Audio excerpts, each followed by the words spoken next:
Kallum, I just thought I'd catch up with you. I bumped into you, I think it was December, when your stablemate Dale Coyne was fighting Ben Davies. Yeah, up in Wigan. And you looked a bit different. I looked a bit fat there, didn't I? Look like me, look like looking in the mirror, mate. You were Head bald. was swollen, bald, yeah, had no hair, no beard, no nothing. But lost a bit of weight since then. Not trained or nothing. No. Just off the drugs now, off the steroids and everything. Yeah. Like we'll get onto that, yeah. That sounds bad now, don't it? We'll get onto that later. But I mean, excluding the birth of your daughter, which was in May, you've had a pretty shit 16 months, haven't you? Oh, it's not been good, has it? Like, Oh. when you put it all together and that, it's not been good at all. If you was a Mr. Man, you'd be Mr. Unlucky. Oh, I would be, yeah. No luck, have no luck. Because I mean, we did a fantastic little head to head. I think about you and Alex Rutter. Yeah. Going to be fighting for the Central Area title. Yeah. And then you pulled a muscle in your top of your back, was it? Or something? Yeah, top of my back. Physio at the time said he thought it was something to do with my spine. Just said, turned around to Steve and said he's best off not fighting. So I had to get pulled from the fight, which I weren't happy about. But there was no point going into the fight because it weren't a major title. But they said if you would have got some kind of compound on it or something, you might not have walked again or something. I don't know. Well, they didn't know. But it was advised not to. Yeah, it was advised not to. Not from a doctor or anything, just from a physio who feels everything, don't they? So we didn't take the risk and just pulled out. And then I didn't get to see your last fight, which was at Buxton, where you beat Devil Child, Jamie Quinn. Yeah. Jamie, you must know Jamie fairly well though. And I don't really know him. I know him a little bit, but not much. Well, because that's your old amateur gym, Northside, isn't it? And we was just talking before, you know, you were in the period where it was got to be the golden era of for Northside. Northside. Yeah. For 4 or 5 years, you were without doubt probably the best club in the country. Yeah, it was the best amateur gym going. Like, certainly best in North West, without a doubt. Without a doubt, North West. Nobody could get best near in him. Britain. Yeah. Like one year we had, I think it was five lads in the in the final of the full competition. I think we all won. So it was a good time. And you won a fair few of those national titles as a junior. Yeah, I won. I think I won everything as a schoolboy, everything as a junior, and then went into the seniors ABAs when I was 17. So I went in them early and got to the semi-finals. Got beat by Ryan Walsh. Right. Yeah, Ryan beat me. Which is weird because in I think less than 3 weeks time, Ryan Walsh is fighting. As I said, still one of the best spars that I filmed was between you and Isaac Lowe, who's Ryan Walsh's opponent. I know, yeah. It was a good spar with me and Isaac, but look where he's gone compared to me. Yeah, but I mean, this, like I say, we was talking about it before, and it must feel bizarre for you because obviously all the people that you've trained with, been with, they're all now on the verge of going up. One of your stable mates is on the verge of fighting for the Central Area title. Yeah. In Dale Coyne against Matthew Ryan. Yeah. Your other stable mate is on the verge of becoming a 2-weight world champion. Oh, yeah. You know, it's good time for the gym now. The lads are getting there where they're going to start fighting for titles. Like Dale, I think Dale would do superb against Matthew. I think it's made for Dale this fight. And then the likes of Jake Bulger, and he's going to be coming up now through the stages, fighting for the Central Area and getting up there. And then we've got young Dylan. I was going to say there's a couple of kids. Was Dylan there when you were there? Dylan was there as an amateur. He was still fighting amateur, right, but as I've been out the gym, he's turned over with Steve, and he's had a fight. And it was a good performance on his debut. Yeah, it was. Yeah, I didn't go. I weren't able to be there, but I watched it on my phone. Watched them all. That's when Jake boxed for the for his challenge belt against your old opponent in Jamie Quinn. Yeah, he boxed Jamie. Yeah. So it's good time for the gym. And can't forget Liam.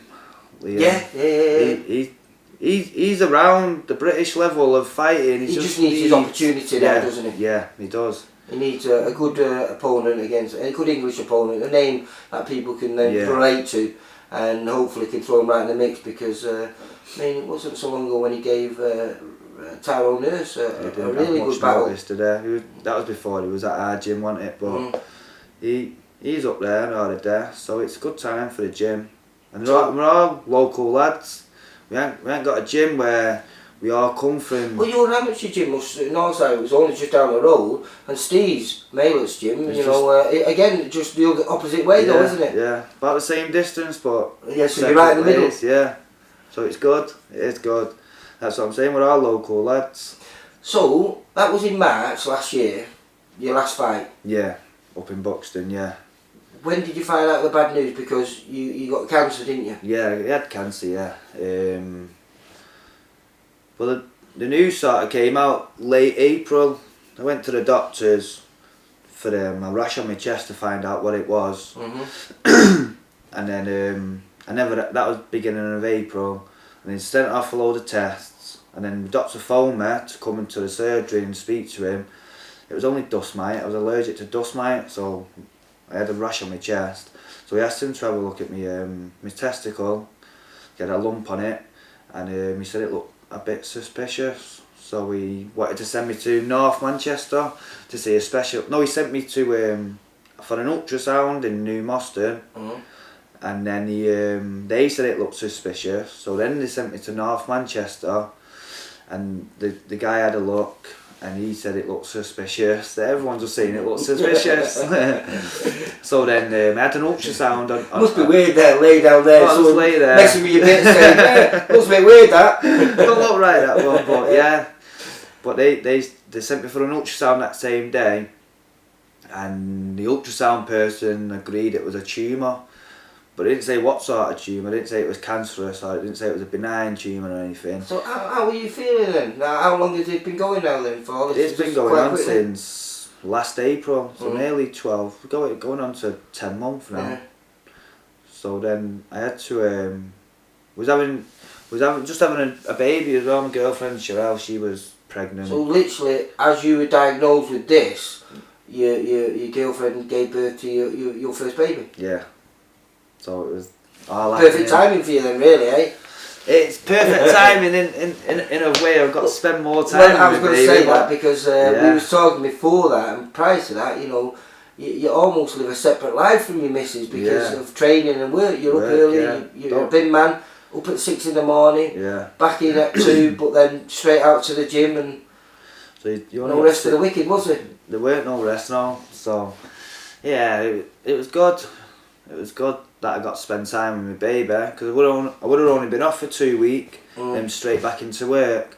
But because I had to have surgery, I was off for about 8 weeks, then went back into work, and then got told that it was it spread. Cancerous, yeah. Yeah. Well, I had my surgery on the 29th of April. Baby was born on the 1st of May. And then I had surgery on the 8th of May. Yeah. And then through them 8 weeks, I had to go into Christie's because they said that it was cancerous. But I had to wait 3 months to have a scan because my lymph nodes were a bit swollen. So they said that they can enlarge because of surgery.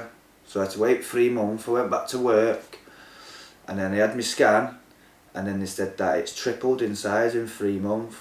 So within a week, I had 3 tests done for my lung, my bladder, and my hearing, and they got me straight in to have chemo. And you were saying, was it something like 30 litres in 30 space litres of 9 weeks? Yeah, 30 litres of chemo in 9 weeks. Which is a phenomenal amount. Yeah. Plus you had to have your body had to be flushed as well of fluid. So you was having 30 litres of like chemo. Plus you was having, say, an extra, I don't know, 3 litres of fluid flushed through your body a week. So how did that make you feel, mate? Oh, it knocked me right down. But I don't know. It must have been the hard training what Steve puts me through. must have been used to. My body was used to being tired all the time, so it was just like a normal thing. So got to thank Steve for that. So boxing has been useful. Yeah. Well, they say that though. You know what I mean? Perhaps because you were so fit, they could do what they did to you because they knew your body could handle it. Yeah, maybe. Yeah, they might have been able to push me a bit further than what other people, but everyone has seen, they said that I wouldn't even know that you was on chemotherapy. Yeah. So I was like, yeah. Nurses came and was asking, like, are you on chemo? I was like, yeah, I'm on it. But when I seen you, like say you'd blown up a little bit because of the steroids that they'd been giving you to help. And had you lost your hair or did you just shave it off? Well, it was coming out in like bunches each morning. I was waking up in the morning and going like that on my pillow, and there was a load of hair on the floor. So it was just coming out, and then I think I scratched my head. Went like that and scratched my head. Turned round and she around my girlfriend went, "Oh, you've got a bald patch." So I said, "What?" So she took a picture and showed me, and I had a big bald patch on my head, but I still had hair. I still had hair then. So I just went to my mum's. My mum just shaved it right off, and then she gave me a one, I think, all over, and there was a load of patches all over my head where my hair was hiding it. Right. So she just gave me like a 0 all over. That was like on a Saturday. Went into hospital on a Monday, Tuesday, Wednesday. I had to stay over. And when I got out on a Thursday, because it was patchy, I went and got my head bipped, because that's how it was going to go anyway. Yeah. And my beard, that started coming out. I was scared, because I kept going like that with my eyebrows. I'm thinking that my eyebrows was going to fall out, checking my eyelids. But I thought I was going to be more paranoid about my hair. I bought like caps and bobby hats and so I could hide my head all the time. But here's what it is, isn't it? It's not the worst thing in the world. Well, I'd rather have no hair than die, you know what I mean? yeah. Well, no, I mean, I was saying, no, at least you can look at one pro out of it, you know. Before you shaved it all off, it was ginger. Oh, I know. And now it's come back and it's a black. normal colour now, mate. I know, it's black now. But they said that it can come back grey, white, come back any colour I was wish mine would come back. Come back blonde, but like I was saying, I was born jet black hair, and then over time it turned to like ginger. And then it went darker and went into the colour what I was. So it was dark ginger, so you can't even tell that I was ginger. So knowing my look now, it would change to that bright ginger now. But yeah, I'm glad it's growing back. Getting a bit thin here, but... Like I say, but you're here. Yeah. Going back to work soon. I was going to say, when will that be happening? I'm going back on the 13th. 13th of this month, Feb, and then I've got another doctor's appointment on the 16th, but they said that it's going to like phase me back into work. Yeah. I want to do every day but only a few hours and build it up, and then once I'm like fit enough for work and strong enough going back to work, I'm going to give training a go and see how training goes. Yeah. So you've not closed the door on becoming going back into boxing? No. Well, I can see, especially with your whole team doing as well as they are, hopefully going to be doing as well as they are, you're going to be hard to be sat on your bum watching them do and thinking that could be me. Yeah, I don't know. I will go back. I'll go back, but no one's to say that I'll box again. If I box again, it's a bonus. Yeah. But if I don't box again, it's not going to be nice because it's been took away from me. But the chemotherapy affects all your lungs. That's why you've got to have tests on your lungs and like your breathing and that. So I might go back and I might not be able to do the training. No. I might not be able to train as hard for the fight of what I need to train for. So that's to see. It's all another waiting game. But I'm getting older and older now. Like I'm 29 this year in May. It's only 3 months away. So I'm 29 then. But I always say, I don't think it's age in this day and age, because you've never been a smoker, you're not a drinker, so I don't think that's an issue. And if you can fully recover from the chemo and everything, then you could be Manchester's answer to Daniel Jacobs. Yeah, maybe. He had bone. I think he had bone cancer, didn't he?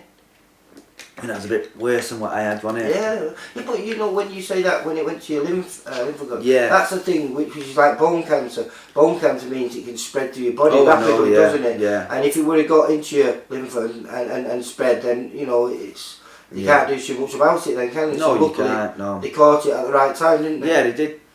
They did catch it. They caught it at the right time. It spread, but they still caught it. Cause I had an appointment at the hospital on Friday, just gone, and they turned around and said that they've got to send it off to they've got to send it to the specialist and the surgeons. But from what my doctors can see, who I've been dealing with, it's clear.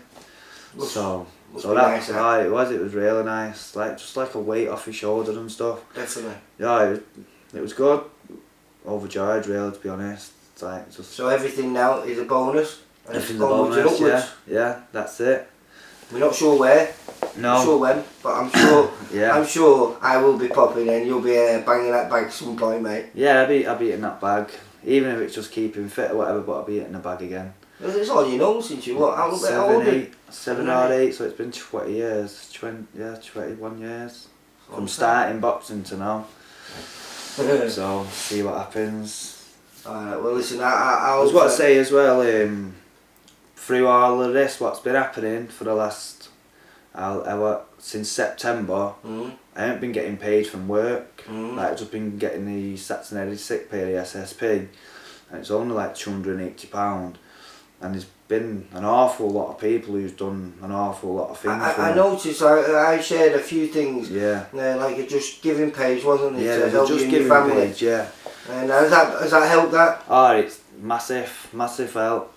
Like I'm trying to think now in my head who everyone. But it's like go for the Just Giving page because you mentioned it. That was like from Steve Wickett from work. He set that up and so many people donated on there. It was like a charity case. I didn't want it all at first, but then I think it was my mum or Steve or someone said you need to live and these people want to help you. So I accepted it, you know, but I didn't want to because I just looked at myself as being a charity case. But I was thinking stupid. But yeah, thanks for Steve for setting that up and all the people who donated onto that page. And then there was my brother Dean and John and Mike from work did a sponsored run in Eaton Park, a 10k run. They've never done no running in their life. I think they did it in like, my brother and John did it in 50 odd minutes and Mike did it in an hour and 8 minutes. So they raised so much money. And then over in Northside, my old amateur gym, they had buckets where people. Yeah, I've seen a lot of that. Yeah. So they raised. Did you do a sponsored spar or something? Yeah, like that? that was set up by someone else, but they used Northside. Right. So then, Paul Renshaw and Mike Walsh, they did like, was it I think it was 10,000 or 20,000 punches. Like non-stop for 3 minutes, have a break, non-stop for 3 minutes, have a break. And they raised so much money. And then they got someone down sparring with some women. Like, they said that they could do a minute, like 3 minutes. Like 3 times, for 1 minute. Like with this... must make you feel good knowing that. Yeah, it did, yeah. You know, because I know, I was speaking to Steve Wood, you know, your manager, and he was saying like the messages that you got from all over the country from people, because as you said you were a top amateur, you know what I mean? Yeah. You boxed with England then? I boxed for England and Great Britain because didn't Frankie Gavin and a few other people were passing on the best wishes to you? Yeah, well I boxed with Frankie, I boxed with him, boxed with Tony Bellew, Billy Joe, boxed with like, that's what I'm saying, like as an amateur I was there and then everyone who was boxing with gone up there and I've still stayed there, so, but it's just a luck of the draw, isn't it? I've tried, I can't say I haven't tried, but I've tried. Yeah, what I say to Steve Woods as well for doing that at the Jolly Boys, getting Ricky Hatton to sign them gloves. Then his merch from Rochdale Glass. Oh yeah, Jim Murphy. He sold... well, he sponsors the gym, doesn't he? Me and everyone else in the gym, yeah. He sold Croller's gloves and Terry's gloves of his own personal collection for Archon, for me and his other friend, because he was going through cancer as well. So he helped, and then I'm trying to think of. There's been so many, I can't think of them all. Yeah. There's lots. There's lots. But it must make you feel good, Yeah. that, you know what I mean? Knowing that no one just forget about you. I can now, you know what I mean? That's all. Try and get the thanks to everyone. Everyone knows. Everyone knows. They appreciate everything what everyone's done. My mum's works. Even my mum's works. They raise so much money and that for me. There's been an awful lot of people doing an awful lot of things, and it was all because from the start work didn't pay me. Like they don't pay sick pay. Work, even all the lads in work and that, they've done football cards, and they done 2 football cards for me. One of my bosses won it and put the money back in and said let him have it. So it's like the phone calls and the texts and the messages and everything what I've been getting off everyone. It's special. Oh yeah, it's special. It's does it, like makes you think bloody hell. Does it? You know, now you've got the all clear and you're hopefully going to get back on your feet over the next few weeks. Do you feel like it's a new lease of life? Yeah. Because you must have thought of, you know, what happens if the prognosis isn't good. Yeah, I never thought. To be honest, I never thought I was going to die. No. You know, I never. Well, you could have though. It could have been a real possibility though, couldn't it? It could have, yeah. Like, no, you would have. I would have had them thoughts like, bloody hell, like if we don't get started, it could die here. But I just didn't think of that. I just thought, I think it's gonna be all right, sort of thing. Just sort of try and not let it bother me and stick it at the back of my mind like nothing's up. You know what I mean? Boxing's a bit similar to that. Yeah. Because, you know, you get knocked in boxing. You get more knocks than you get step ups, if you know what I mean. Yeah, of course, And you've had plenty of knockbacks in boxing as well, haven't you? Yeah. Yet you've never let it kill you. You've always persisted with it, and you've always thought, well, I'll get my break. Get my break. Yeah. I must admit, you know, towards the end of your career there, when you was last fighting, those breaks were coming, but then this happened, didn't it? Yeah. Even earlier in my career, I had to have both hands operated on. Bone graft took out my hip and put into my hands and fused. So it's just since turning professional at boxing, it's just been one thing after another. It's just unlucky. I took some time out of boxing as well. And you're still smiling? Yeah, got a smile, ain't you? Don't smile, you cry, don't want to cry, do you? Yeah, but yeah, it's good. Been good. Hopefully I will be stepping back through the ropes, but if I don't. And Well, that's anyway, how I've got to take it, really. That's a good way. That's a good way.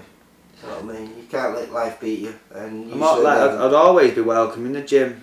Like, never know, if I don't box again, I might do me training licenses, my seconds and all that, and being there with Steve and go to the big fights with Tez and everything. Because the problem with boxing is, once it's in your blood, it's very hard to get it out. Isn't it is, yeah. You know, and obviously it's in your blood more than most. Yeah. As like I say, 20 years of your 28 years on this earth has been involved with boxing. Yeah, it has, yeah.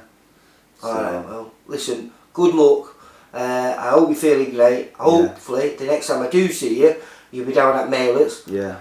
Punching that bag. Yeah, I will do. Talking about your next fight day. Yeah. Right. Thanks for coming as well, Lee. It's always been a pleasure, mate. Kallum, take care, mate. Thanks. Bye-bye.